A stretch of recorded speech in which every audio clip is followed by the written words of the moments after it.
Yeah. Absolutely. We're big fans of the book, especially. How did you come up with so much material on a man who never said anything in the Bible? I know, right? Is Father Calloway just fudging it here? What are you doing? How'd you get all this information? Well, it's a good point. But, with St. Joseph, it really is true that actions speak louder than words. So we see what he does. And that's important. For most guys, that tends to be the case. A lot of men don't tend to be much for words. Women are always complaining about that. Why don't you say anything?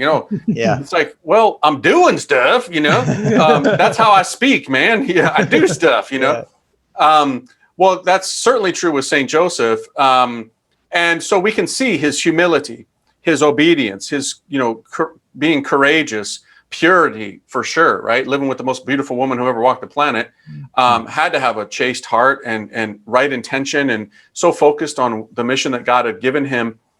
And so when you unpack that stuff, just even from like what was required of him during that time, like a lot of walking, going to Egypt, but then, in Judaism at that time, the men had to go to Jerusalem 3 times a year for certain festivities.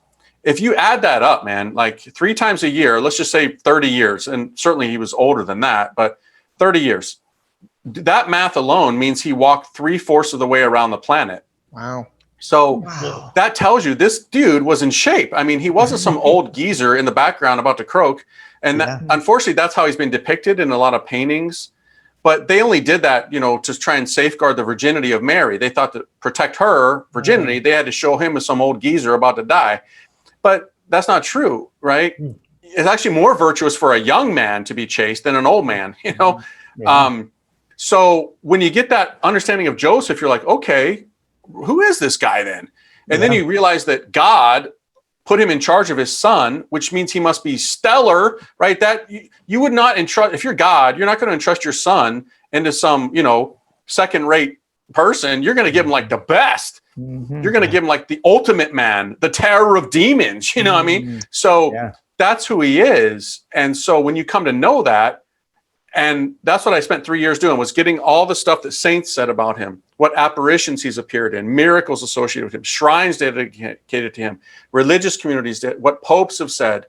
When you gather all that information, your mind is blown by St. Joseph. You're like, where have you been all my life, dude? Like, I want to be like you. I mean, you're like the ultimate dude.